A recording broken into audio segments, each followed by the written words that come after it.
बाळासाहेब यांच्या विचारांवरती प्रेम करणाऱ्यांच्या वतीनं एकदा जोरदार टाळ्याने आपण इथे स्वागत करूया आदरणीय पक्ष प्रमुख उद्धवजी ठाकरे साहेब. स्टेजवरची गर्दी कमी करा प्लीज, पटकन स्टेजवरची गर्दी कमी करा.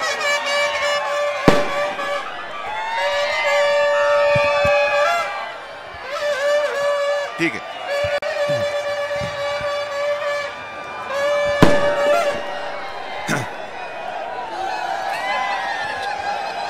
जमलेल्या माझ्या तमाम देशभक्त बांधवांनो, भगिनी आणि मातांनो,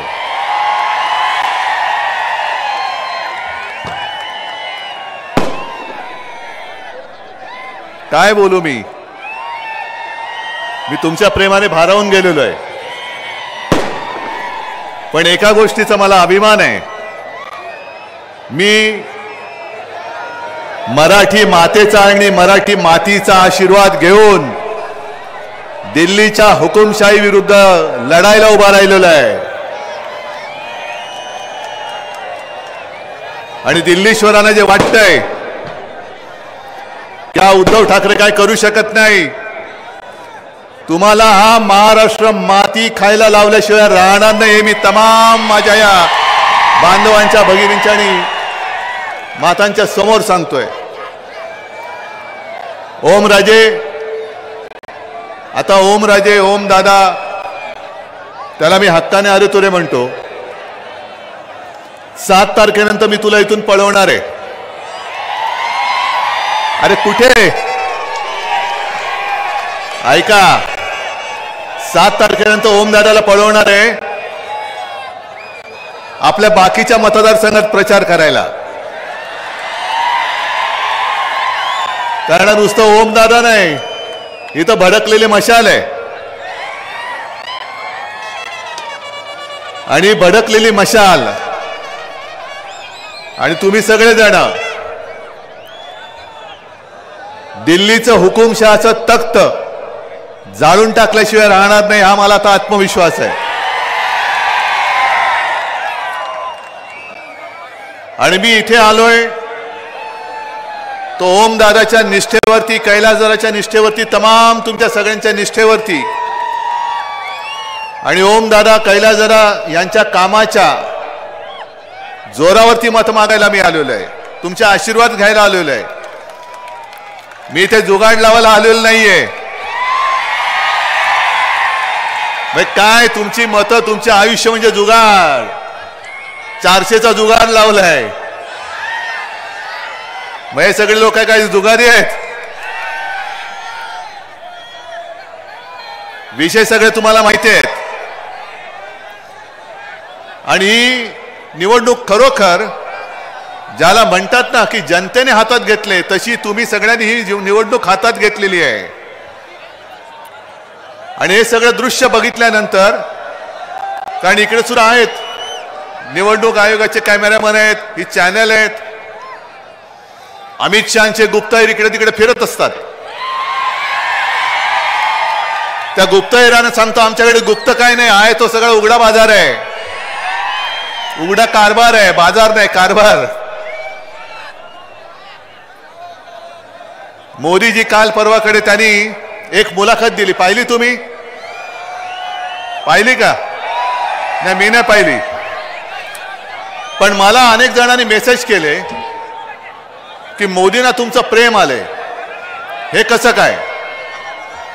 मी म्हटलं मलाही त्यांच्याबद्दल प्रेम आहे, पण मोदींचं प्रेम एवढं उतू गेलंय.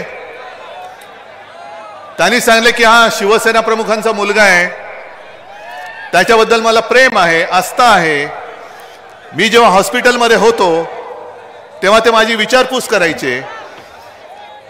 आता एवढ्या खोलामध्ये मी काही जाण्याची गरज नाहीये, कारण पुरावा कोण कोणाला देणार. पण मोदीजी जर काय खरं असेल की तुम्ही माझी प्रेमाने जेव्हा आस्थेवाईकपणाने चौकशी करत होतात, हे तुमच्या खालच्या माणसांना माहित नव्हतं काय? जरा सगळेच बसा, बसू द्या, इकडे बसा, इकडेच बसा, इकडेच बसा, इकडेच बसा. हा बस बस बस बस बस बस बस बसा.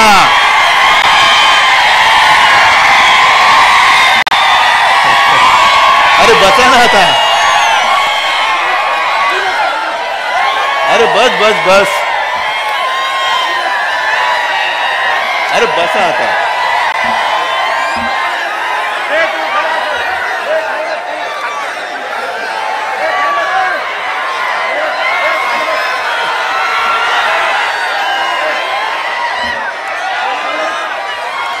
ठीक आहे, आता मला बोलू द्या जरा. चला कैलास जरा पाठी. Mike mike. आता बस. आता शांत. हे बघा सगळ्यांनी शांत बसा. थोडस खाली बसा. खाली बोला. खाली बसा. बोला छत्रपती शिवाजी महाराज की. छत्रपती शिवाजी महाराज की. धन्यवाद. सगळ्यांना विनंती आहे थोडं शांत बसा आणि साहेबांना आता बसून घ्या.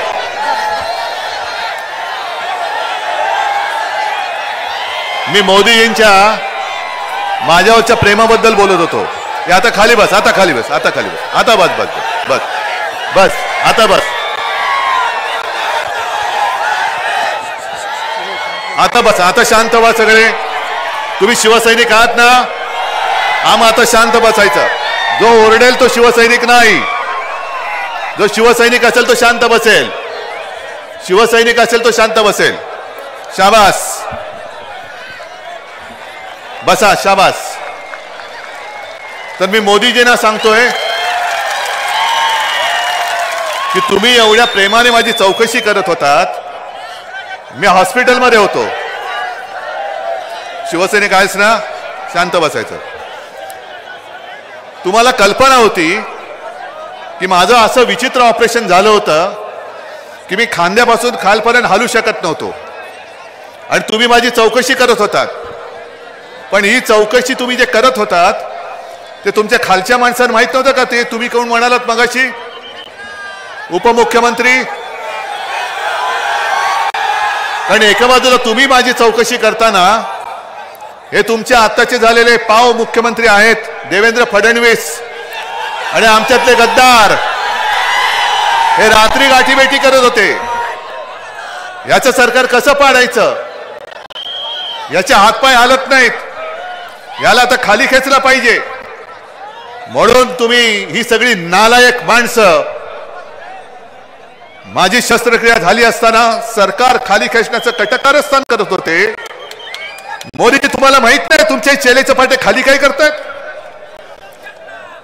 आणि आज तुम्ही जे काय माझ्यावरती बोलताय प्रेम आलं की उद्धव ठाकरेंवरती कधी काही संकट आलं तर मी धावून जाईन. मोदीजी मी पण सांगतो तुमच्यावरती कधी संकट आलं तर उद्धव ठाकरे सुद्धा धावून येईल. फक्त तुम्ही संकट म्हणून महाराष्ट्रावरती आणि देशावरती आलात ते तुम्ही तुम्हाला स्वतःला आवर घाला. 2014 साली आज जे तुम्ही सांगताय की उद्धव ठाकरेंनी बाळासाहेबांचे विचार सोडले. उद्धव ठाकरेंनी हिंदुत्व सोडलं. मग 2014 साली मी इथेच तुळजाभवानीच्या दर्शनाला तुळजाभवानीचा आशीर्वाद घ्यायला आलो होतो आणि घरी गेल्यानंतर संध्याकाळी एकनाथ खडसेंचा फोन आला की उद्धवजी आम्ही आता ठरवलं आम्हाला वरनं आदेश आलाय की आपली युती आता यापुढे ठेवायची नाही. शिवसेनेबरोबरची युती तोडायची. मोदीजी तुम्हाला तेव्हा माहित नव्हतं की शिवसेना आणि भारतीय जनता पक्षाची युती तोडली जाते. तुम्हाला माहित नव्हतं. मग तुम्ही जे आज काय बोलता आहात ठिकठिकाणी जात आहेत. व्यासपीठावर कोणी असला अरे मी अभिमानाने सांगतोय की ओम राजेला मत म्हणजे मला मत. अभिमानाने सांगतोय. पण मोदी ज्यांचं सांगतायत तो पलीकडचा प्रज्वल रेवण्णा नाव ऐकलं. त्याचे अनेक व्हिडिओ असे बाहेर आलेले आहेत आणि मोदी सांगतात याला मत म्हणजे मोदींना मत. मग 14 साली तुम्ही युती तोडलीत. तुम्हाला माहिती नव्हतं उद्धव ठाकरे कोण आहे. 19 साली तुम्ही युती तोडलीत. युती नाही तोडलीत. ज्या बाळासाहेबांचं कर्ज तुम्ही मानता आहात की बाळासाहेबांचं माझ्यावरती म्हणजे त्यांच्यावरती मोठं कर्ज आहे. एक तर नुसतं बाळासाहेब म्हणू नका. त्यांना हिंदू हृदय सम्राट म्हणा. ते हिंदू हृदय सम्राट आहे. हिंदू हृदय सम्राट बोलायला जीभ काढ खलते तुमची. आणि त्या हिंदू हृदय सम्राटांचं तुमच्यावरती कर्ज आहे हे जर माहिती आहे तर त्याच बाळासाहेबांच्या खोलीमध्ये तुमच्या अमित शहानी दिलेलं वचन हे मोडताना तुम्हाला माहित नव्हतं. अरे मी तुळजाभवानीची शपथ घेतली, माझ्या आईवडिलांची शपथ घेतली की अमित शहानी बाळासाहेबांच्या खोलीत, ज्याला आम्ही मंदिर मानतो, त्या खोलीमध्ये मला शपथ घेऊन त्यांनी सांगितलं होतं की मी शब्द देतो 2.5 वर्षाचं मुख्यमंत्री पद हे शिवसेना भाजपमध्ये वाटलं जाईल. तो शब्द तुम्ही मोडलात आणि उलट मला खोटं ठरवायला निघालात. मग मगाशी ओमराजेंनी जे काय प्रश्न मांडले, अंबादासनी जे मानले, त्या प्रश्नाची उत्तरं दिल्यानंतर तुम्ही ठरवायचं खोटं कोण बोलतंय. मी तुम्हाला सांगितलं होतं त्यावेळेला, मी मुख्यमंत्री नव्हतो, की मी शेतकऱ्यांना कर्जमुक्त करून दाखवीन. दाखवलं होतं की नव्हतं? 10 रुपयामध्ये शिवभोजन देऊन दाखवलं की नाही दिलं? कापसाला सोयाबीनला भाव दिला होता की नव्हता? सगळे बाहेरचे उद्योग मी माझ्या राज्यात आणत होतो की नव्हतो? या सगळ्याचं उत्तर होय, नक्की. मग आता मोदी गॅरंटी, शेतकऱ्याचं उत्पन्न दुप्पट झालं, 2 कोटी रोजगार मिळाले, तुम्हाला पीक विमा मिळाला, सगळ्यांना घर मिळालं. मग खोटं कोण बोलतोय? उद्धव ठाकरे एका बाजूला बोललो तर मी करून दाखवलंय, आणि मोदींनी जे बोलले ते काय त्याचा पत्ताच नाही. म्हणून मी त्यांना जे एक नाव ठेवलेलं आहे की हे मोदी सरकार नाही, हे गजनी सरकार आहे. कारण 14 साली काय बोलले ते 19ला आठवत नाही, 19ला काय बोलले ते 24ला आठवत नाही. पण मोदीजी तुम्हाला एक सांगतो, ही जी जनता आहे, ओमराजे तू जे म्हणाला की क्षुल्लक काम, अरे असेल, तुम्हाला ही इतर वेळेला क्षुल्लक वाटणारी माणसं आज यांच्या समोर तुम्ही का झुकतायत, का भीक मागताय मताची? आता तुमची पाळी, आता आहे ना ते आली रे आली. हा, आणि मग तुम्ही काय करायचं? तुम्ही सिंगम व्हायचं. काय बोलायचं? आता माझी, आता सटकली, आता नाही तुला मत देणार. आली रे आली, माझी पाळी आली, आणि आता माझी सटकली, आता तुला इथून सटकवणार. हे 5 वर्ष झाली, 10 वर्ष झाली. तुम्हाला काय वाटतं? ही सगळी बघा इकडे जे माणसं बसलेली आहेत, खच्चून भरलंय. हे एवढं कधी भरलेलं असतं का मोदींच्या सभेला? आणि माझं म्हणणं आहे, एवढं कधी मोदी आणि अमित शहाच्या मध्ये हिंमत आहे का एवढ्या जवळ लोक येऊ द्यायला? मी येतोय कारण मला माहिती आहे तिथला प्रत्येक जण मला आशीर्वाद द्यायला आलेला आहे. प्रत्येक जण आशीर्वाद द्यायला आलाय. आणि म्हणूनच आज त्यांच्या पोटामध्ये मुरडा आलेला आहे.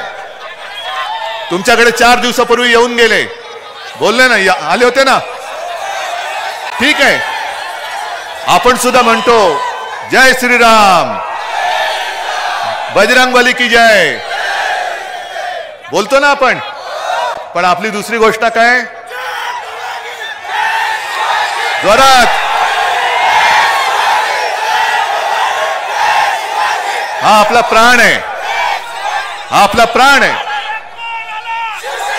आणि मोदीजींना मी 4 दिवसापूर्वी, म्हणजे तुमच्याकडे धाराशिवला सभा घ्यायला येण्याच्या आधी मी जाहीर सभेत त्यांना सांगितलं होतं, जाहीर सभेत सांगितलं होतं की मोदीजी तुम्ही उद्या धाराशिवला चाललात.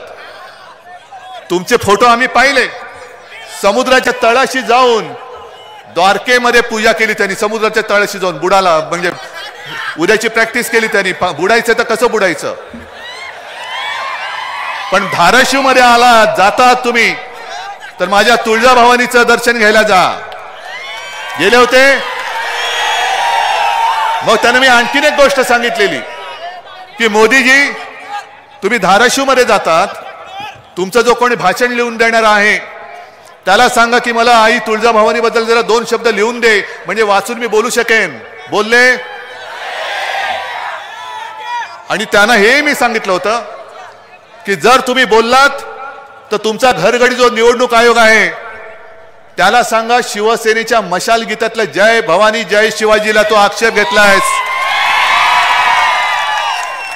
तो मागे घे. कारण काय वाटेल ती कारवाई करण्याची हिंमत असेल तर करून दाखव. मी जय भवानी जय शिवाजी सोडणार नाही. आणि आजच तुमच्या साक्षीने सांगतो, आई तुळजाभवानीच्या साक्षीने सांगतोय, निवडणूक आयोगाने जर का शिवसेनेवरती कारवाई करण्याचं ठरवलं तर याद राखा, उद्या आमच्या इंडिया आघाडीचं सरकार येत आहे आणि जो कोणी माझ्या जय भवानीला आक्षेप घेणार असेल त्याला काय करायचं हे मी बघितल्याशिवाय राहणार नाही. एक तर जय भवानी बोला, आणि जर जय भवानी तुम्ही बोलला नाहीत तर आमचा जो एक संशय तो पक्का होईल की तुमच्या मनात माझ्या महाराष्ट्राबद्दल आकस आहे हे आम्ही नक्की समजू. अरे आज तुम्हाला एवढ्या सभा घेण्याची वेळ येते, का लागते गरज? 14 साली 19 साली कधीतरी मोदीजी तुमच्या जिल्ह्यात आले होते? महाराष्ट्रामध्ये किती सभा घेतल्या होत्या? जास्त नव्हत्या घेतल्या. पण आता जवळपास प्रत्येक जिल्ह्यात जात आहेत, प्रत्येक गल्लीबोळात जात आहेत. पण हा महाराष्ट्र तुम्ही जिंकू शकणार नाही. तुम्हाला जर वाटत असेल की आज हिंदू हृदय सम्राट आमच्या सोबत नाहीत, अरे कोण बोलतंय माझ्या समोर? सगळ्यांच्या हृदयात हिंदू हृदय सम्राट शिवसेना प्रमुख आहेत. आणि जसं त्यावेळेला तो औरंगजेब, अरे त्याचाही जन्म गुजरातमध्ये दाहोदमध्ये झालेला. आता मी काय करू त्याला? गुजरातमध्ये त्याचा जन्म झाला, मी काय करू शकतो? पण तो सुद्धा शिवछत्रपतींनी निर्माण केलेलं हिंदवी स्वराज्य बुडवायला गिळायला आला होता. 27 वर्ष औरंगजेब या महाराष्ट्रामध्ये राहिला, पण त्यांनी पुन्हा आग्रा नाही बघितला. कारण हा सगळा मराठमोळा जो मावळा आहे, अरे असेल 18 पगड जाती जमातीत विखुरलेला, पण जेव्हा जेव्हा महाराष्ट्रावरती संकट येतं तेव्हा आम्ही सगळे जात पात धर्म विसरून महाराष्ट्र धर्म काय आहे ते आक्रमणकर्त्याला नेस्त नाबूद करून दाखवून देतो. आज तीच वेळ आलेली आहे. आज मी तुमच्यासमोर भाषणाला येण्याच्या आधी तुम्ही सगळ्यांनी पाहिलं असाल, मला संविधान भेट म्हणून दिली, संविधान भेट दिली. हे संविधान ज्याच्यावरती आपला देश चालतो. मोदीजींना 400 पार कशाला करायचेत? कशाला? संविधान बदलायला. का बदलायचंय? कारण महाराष्ट्राबद्दलचा आकस एका सामान्य कुटुंबात, दलित कुटुंबात जन्मलेल्या महामानवाने, शिवसैनिकाच ना, जरा थांबा, साध्या एका दलित कुटुंबात जन्मलेल्या महामानव डॉक्टर बाबासाहेब आंबेडकरांनी लिहिलेलं संविधान हे यांना पटत नाहीये, पचत नाहीये. हे यांचं बुरसटलेलं गोमूत्रधारी हिंदुत्व, ज्या गोमूत्रधारी हिंदुत्वाने माणसाला माणूस म्हणून जगायला ते देत नव्हते, आणि त्या वाईट रूढी परंपरा विरुद्ध जसे डॉक्टर बाबासाहेब आंबेडकर महामानव लढले, तसेच माझे आजोबा प्रबोधनकार ठाकरे सुद्धा लढले होते. आम्ही हिंदू आहोत, पण तुमच्यासारखे बुरसटलेले नाहीत. आमचं हिंदुत्व हे देवळात घंटा बडवणारं नाही, आमचं हिंदुत्व जो देशद्रोही आहे त्याला बडवणारं आमचं हिंदुत्व आहे. आणि ही जी पोटदुखी आहे की एका सर्वसामान्य दलित कुटुंबात जन्मलेल्या डॉक्टर बाबासाहेब आंबेडकर यांनी मोठ्या बुद्धिमत्तेने ही घटना आपल्याला दिली, ती घटना आम्ही कशी पाळणार? आम्ही उच्च आहोत. अरे तुम्ही घटनेला हात लावण्याचा प्रयत्न करून बघा. ज्या दिवशी ही घटना बदलण्याचा प्रयत्न करतील त्या दिवशी अख्खा देश पेटून उठल्याशिवाय राहणार नाही. तुम्हाला काय वाटतं? ही देश म्हणजे देशातली माणसं ही काय गुरंढोरं आहेत? वाटेल तसं त्यांना हाकायचं, वाटेल ते त्यांना सांगायचं. अरे तुम्ही एकदा दोनदा संपूर्ण देशाला मूर्ख बनवू शकला असाल, सर्वांना तुम्ही एकदा मूर्ख बनवू शकाल. काही जणांना तुम्ही सदैव मूर्ख बनवाल, जे तुमचे अंधभक्त आहेत त्यांना तुम्ही सर्वदा मूर्ख बनवाल. पण तुम्ही या सगळ्यांना सर्व काळ मूर्ख बनवू शकणार नाही. आता जनता ही जागी झालेली आहे, जनता जागी झालेली आहे, जनता पेटून उठलेली आहे. प्रत्येक वेळेला काही झालं, निवडणूक जवळ आल्यानंतर हिंदू मुस्लिम करायचं, हिंदू मुस्लिम दंगे लावायचे. काय करताय? जरा थांबा. प्रत्येक वेळेला दंगे करायचे. आणि आता त्यांनी नवीन काढले, म्हणजे मी बातम्या वाचत असतो, बातम्या बघत असतो. इंडिया आघाडी जिंकली तर म्हणजे पाकिस्तानला आनंद होईल. का पाकिस्तानला आनंद होईल? अरे आमच्यापैकी कोणीतरी न बोलवता नवाज शरीफचा केक खाऊन आलो होतं तुमच्यासारखा? आमच्यापैकी कोणीतरी तिथल्या त्या जिनाच्या कबरीवरती डोकं टेकून आलं होतं? नाही. पण आपल्यामध्ये मारामाऱ्या लावायच्या. अरे इकडे सुद्धा मुस्लिम समाज मोठ्या प्रमाणावरती आमच्या सोबत आलेला आहे. आणि जे मुस्लिम बांधव माझ्या समोर येऊन मला बोलतात की उद्धवजी आता तुम्हीच आमची शेवटची आशा आहात. मी त्यांना विचारतो की अरे मी तर हिंदुत्ववादी आहे, त्याला आपका हिंदुत्व आम्ही मंजूर आहे. कारण मी जे तुम्हाला मागे सांगून गेलो होतो की आपलं हिंदुत्व हे घरातली चूल पेटवणार आहे आणि भाजपचं हिंदुत्व हे घर पेटवणार हिंदुत्व आहे. आम्हाला घर पेटून आमच्या पोळ्या भाजायच्या नाहीत. मोदीजी तुम्ही जर का मतं मागणार असाल तर काँग्रेसने 70 वर्षात काय केलं बघितलं म्हणून तुम्हाला निवडून दिलं होतं. विशेष म्हणजे दोन्ही वेळेला शिवसेना तुमच्या सोबत होती. 70 वर्षात काँग्रेसने काही केलं नव्हतं म्हणून लोकांनी तुम्हाला निवडून दिलं होतं.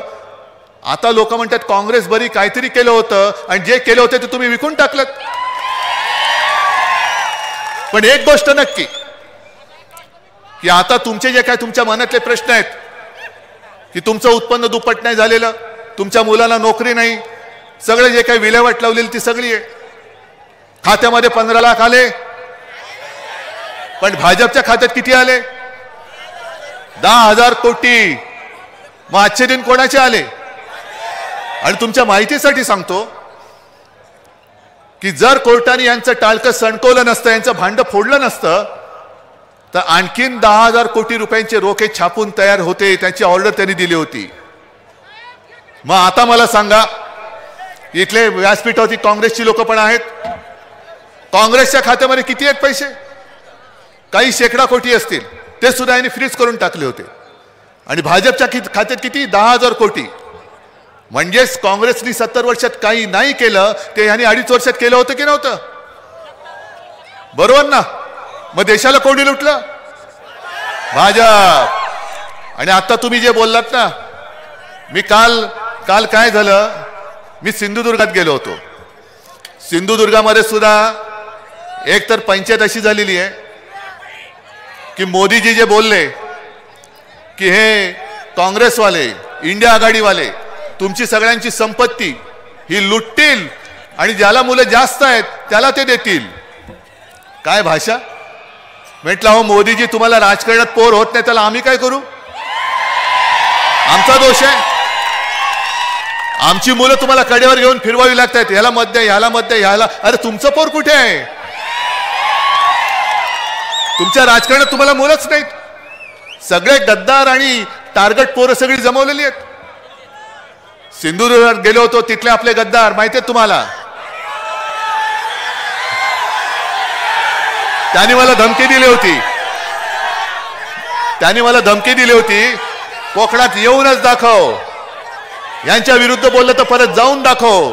अरे मी जाऊन उभा राहिलो, म्हणले मी उभा इकडे, या हिम्मत असेल ये, तुला गाडून जातो की रे बघ. म्हणजे कोकणातली माणसंच तुला तिकडेच गाडतील, पण संपूर्ण राज्यभर माझी माणसं गल्लीबोळामध्ये पसरलेले तुला फिरू देतील काय? पण तिकडे सुद्धा सकाळी अमित शहा येऊन गेले आणि अमित शहा काय म्हणाले की हे नकली सेना आहे, नकली सेना, ही नकली सेना, ही नकली सेना. मग मी त्यांना काय बोललो?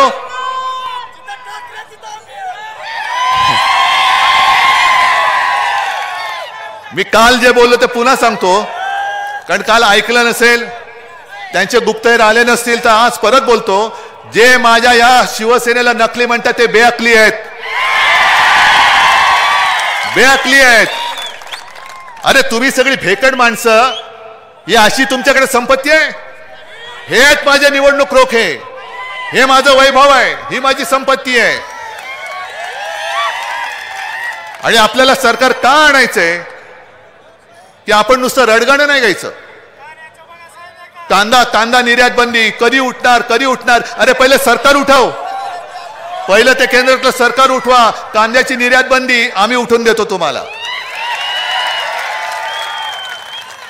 कांदा निर्यात बंदी कधी उठणार, शेतकऱ्याला हमी भाव कधी मिळणार, जीएसटीचा छळ कधी थांबणार, शेतकऱ्याच्या बी बियाण्यावरती जीएसटी आहे, खतावरती जीएसटी आहे, वीज पंपावरती जीएसटी आहे, शेतकऱ्याचं जे शेततळ आहे त्याच्यावरती जे प्लास्टिक लागतं त्याच्यावरती जीएसटी आहे. नुसतं रडायचं? मी तुम्हाला वचन देतोय, इंडिया आघाडीचं सरकार आल्यानंतर शेतकऱ्याला जे शेतीसाठी आवश्यक अवजारं आणि बी बियाणं कीटकनाशकं असतील आहेत त्याच्यावरचा जीएसटी मी पूर्ण माफ करून तुम्हाला देईन. आणि इकडे छोटे मोठे व्यापारी सुद्धा आहेत, गुजराती असतील, त्यांना किती छळ होतोय जीएसटीचा. एक जर का कधी हप्ता त्यांचा भरायचा चुकला, एक हप्ता भरायचा चुकला की लगेच धाड पडते आणि तुरुंगात टाकलं जातो. मी त्या छोट्या मोठ्या व्यापाऱ्यांना सुद्धा सांगतोय की आम्ही त्या जीएसटीच्या कर प्रणालीमध्ये बदल करू आणि तुमच्यावरती जो कर दहशतवाद चालू आहे तो सुद्धा आम्ही नष्ट करून टाकू. आणि सगळ्यात महत्वाचं म्हणजे नुसतं आपण जे बोलतोय, महाराष्ट्रातले उद्योग यांनी गुजरातला नेले, बल्क ड्रग पार्क गुजरातला नेला, मेडिकल डिव्हाइस पार्क जो संभाजीनगरमध्ये होणार होता गुजरातला नेला, मुंबईचा हिरे बाजार गुजरातला नेला, मुंबईत होणारं आर्थिक केंद्र गुजरातला नेलं. हे त्यांनी आजपर्यंत जे महाराष्ट्राला लुटलंय. म्हणून मी जे मागे काल आणि रोज बोलतोय, अरे आमच्या शिवछत्रपतींनी सुरत लुटली होती आणि सुरतेचे हे दोन व्यापारी शिवछत्रपतींचा महाराष्ट्र लुटतायत. मी मुख्यमंत्री होतो तेव्हा यांची हिंमत नव्हती महाराष्ट्र लुटायची. आणि पुन्हा सरकार आल्यानंतर महाराष्ट्राची लूट तर मी थांबवीनच, पण महाराष्ट्राचं लुटलेलं वैभव मी पुन्हा नव्याने तुम्हाला उभं करून देईन. नुसतं मुंबईमध्येच नव्हे तर माझ्या धाराशिवमध्ये, माझ्या प्रत्येक जिल्ह्यामध्ये मी माझ्या इथल्या तरुणींना जिल्ह्यातल्या जिल्ह्यात रोजगार उपलब्ध करून देण्यासाठी मी प्रयत्न करणार आहे. आता ओमराजे तुम्ही जी काय कामं धडाधड सांगितली, मेडिकल कॉलेज असेल, अरे ती तर जसं मोदी म्हणतात की ये तो ट्रेलर आहे, मग 2.5 वर्षात आम्ही केलं ते काय होतं? मग 5 वर्ष माझं सरकार राहिलं असतं तर काय झालं असतं महाराष्ट्राचं? भलं झालं असतं ना. आणि मोदी जे म्हणतात ट्रेलर आहेत ते 10 वर्षापूर्वी गॅसची किंमत काय होती, पेट्रोलची काय होती, डिझेलची काय होती, तुम्हाला मिळणारा भाव काय होता, कमी काय झाले, जास्त काय झाले ते बघा. आणि हा ट्रेलर असेल तर पुढचा पिक्चर बघायचा तुम्हाला. 10 वर्षात जेवढ्या शेतकऱ्यांनी आत्महत्या केल्या, हा जर का ट्रेलर असेल तर पुढच्या 5 वर्षात आणखीन होणाऱ्या आत्महत्या तुम्हाला बघायच्यात. मग या ट्रेलरवाल्यांना आता पॅक करून द्या, जा तुम्ही आमच्या महाराष्ट्रातले सगळे उद्योगधंदे जसे गुजरातला नेले, तुम्ही माझ्या शिवसेनेतले गद्दार जसे गुजरातला नेले, आता तुम्ही आमच्यावरती संकट म्हणून आलाय, तुम्ही सुद्धा गो बॅक, तुम्ही सुद्धा गुजरातला परत जा, महाराष्ट्रामध्ये तुमचं काम नाही. हा महाराष्ट्र हा स्वाभिमानी आहे. हे महाराष्ट्राची अस्मिता संपवायला निघालेत, महाराष्ट्राचा अभिमान चिरडायला निघालेत. म्हणून मराठी माणसाच्या आणि महाराष्ट्राच्या हितासाठी लढणाऱ्या शिवसेनेचा ते घात करू पाहत आहे. मंजूर आहे तुम्हाला? तुम्हाला काय वाटतं, तुम्ही धनुष्यबाण चोरलात म्हणजे माझी शिवसेना संपवलीत? अरे एक बाण तुम्ही चोरला, चोराच्या हातामध्ये धनुष्यबाण दिलात, पण आता ही मशाल जास्त भयानक आहे. मशालीचा जो दाह आहे, आणि मगाशी मला वाटतं त्या ताईने सांगितलं की हनुमानाने आपल्या शेपटीची मशाल करून लंका जाळली होती, तशी यांची ही हुकुमशहाची लंका आपल्याला जाळून टाकायची. आज मराठवाड्यामध्ये पाण्याची टंचाई आहे ना, आलं का घर घर नल आणि नल से जल. मग त्याच्यावरती मोदी बोलतात. अमित शहाजी तुम्ही मला जे आव्हान दिलं काल की तुमच्यात हिंमत असेल तर याच्यावरती बोला, तुम्ही तुमच्यात हिंमत असेल तर सावरकरांवर बोला, सगळ्यावरती बोलायची माझी तयारी आहे. पण जर अमित शहाजी तुमच्यामध्ये थोडी तरी लाज राहील असेल, हिंमत तर नाहीच आहे, तर जनतेच्या प्रश्नावरती बोला. कधी देणार माझ्या मराठवाड्याला पाणी? 10 वर्षामध्ये केंद्राने काय दिलं मराठवाड्याला त्याच्यावरती चर्चा करा. मोदीजी तुम्ही 10 वर्षापूर्वी चाय पे चर्चा केली होती ना, आता 10 वर्षात केलेल्या कामावरती चर्चा करा. आणि जो जिंकेल मी निवडणुकीतनं बिनशर्त माघारी घेईन आणि घरी जाऊन बसेन. जनतेने ठरवायचं की कोण खरं आणि कोण खोटा आहे. तरी माझी तयारी आहे. माझी 2.5 वर्षातली कामं मी तुमच्या समोर ठेवतो आणि मोदीजी 10 वर्षातली तुमची कामं तुम्ही माझ्या महाराष्ट्रासमोर ठेवा, होऊन जाऊ दे. ईडी, इन्कम टॅक्स, सीबीआय त्यांचे घरगडीच आहेत.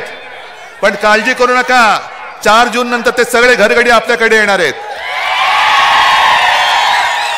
आणि मग ज्यांनी माझ्या शिवसैनिकाला सतवलंय त्याचा एकेकाचा हिशोब मी चुकता केल्याशिवाय राहणार नाही. व्याजासकट परत करीन,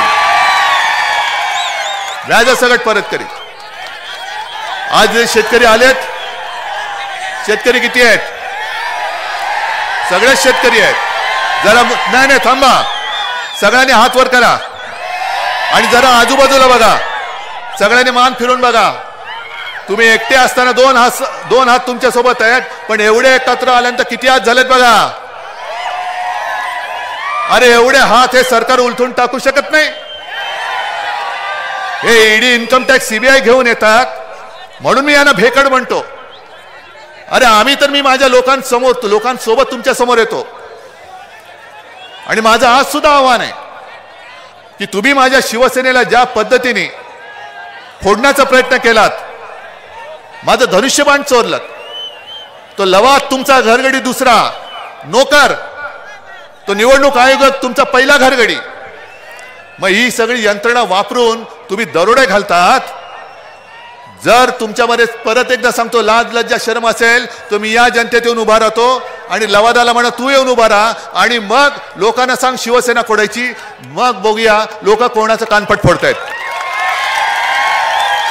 पण तुम्ही उघड सगळी जी जुलुमशाही चालवलेली, हुकुमशाही चालवलेली आहे, जे नड्डा बोलले होते त्यांचे अध्यक्ष की या देशामध्ये फक्त एकच पक्ष राहील म्हणजे तो भाजपा, हे स्वतः नड्डा बोललेत. तुम्ही प्रयत्न करून बघा, तुमचा भाजपा आम्ही आता औषधाला सुद्धा शिल्लक ठेवणार नाही. हा जोश जल्लोष, हा बोलकाय, हे मगाशी तुम्ही इकडे दाखवता ईव्हीएमचं, हे सगळ्यांना कळले का नीट? उमेदवार सांगण्याची गरज आहे,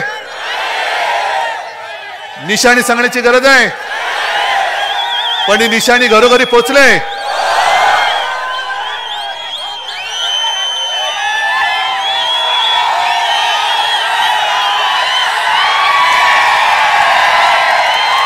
ओम दादा इकडे.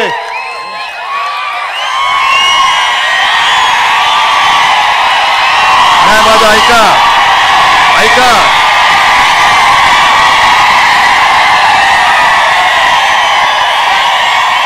आता 2 मिनिटं माझं ऐका.